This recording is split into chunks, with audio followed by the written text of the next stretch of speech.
আষাঢ় মাস, গভীর রাত।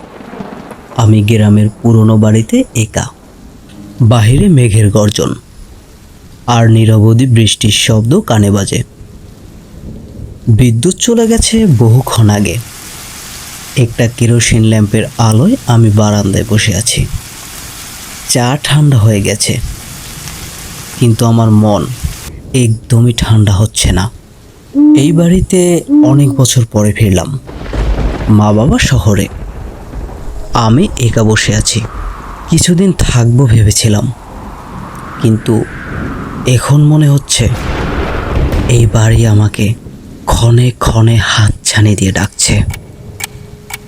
প্রথমে ভেবেছিলাম ছাদের কোথাও পানি পড়ছে, কিন্তু না, এটা সেই রকম না।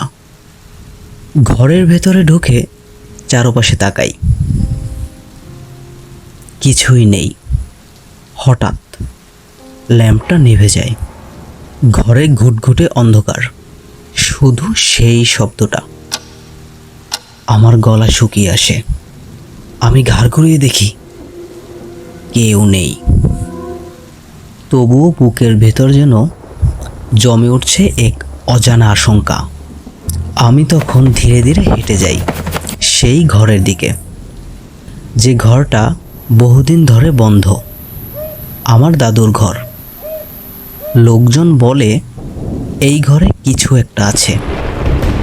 কেউ রাতে এর কাছে যায় না, আর আমি সেই ঘরেই আছি। ঘরটা ঠান্ডা, হিমশীতল, কোনো বাতাস নেই। তবুও একটা গন্ধ, পুরনো গন্ধ, পচা মাটির মতো। বাতাসে একটা ফিসফিস আওয়াজ ভেসে আসছে, তুই আবার এলি। আমি থমকে যাই, গলা শুকিয়ে আসে। ল্যাম্পটা তখনই পড়ে যায় হাত থেকে। একটু আগুন ছিটকে ওঠে। তার আলোয় দেখি ঘরের কোনায় একটা ছায়া, মানুষের মতো, কিন্তু মুখ নেই। কণ্ঠস্বরটা আমার কোনোভাবে পরিচিত। 6 বছর আগে আমার ছোট ভাই অনিক এই ঘরের পাশ থেকে হারিয়ে যায়। লাস্টবার ওকে এই জানালার কাছে দেখেছিলাম। লোকজন বলেছিল পুকুরে পড়ে গেছে, কিন্তু আমি জানতাম ও এখানেই এসেছিল, এই ঘরেই। হঠাৎ মাটিতে পড়ে থাকা একটা জীর্ণ ডায়েরি চোখে পড়ে। ওটা অনিকের। ডায়েরির শেষ পাতায় লেখা, আমি এখানেই আটকে আছি, আমাকে কেউ দেখতে পাচ্ছে না।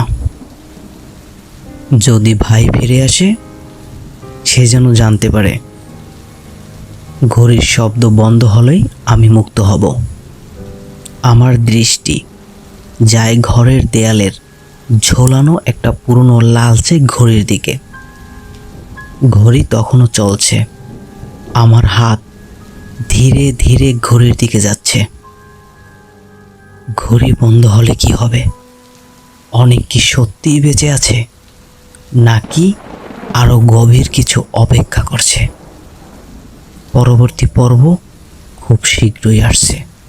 গল্পটি কেমন লেগেছে আপনাদের অবশ্যই কমেন্টে জানাবেন। এমন আরো গল্প পেতে চ্যানেলটিকে সাবস্ক্রাইব করে রাখুন।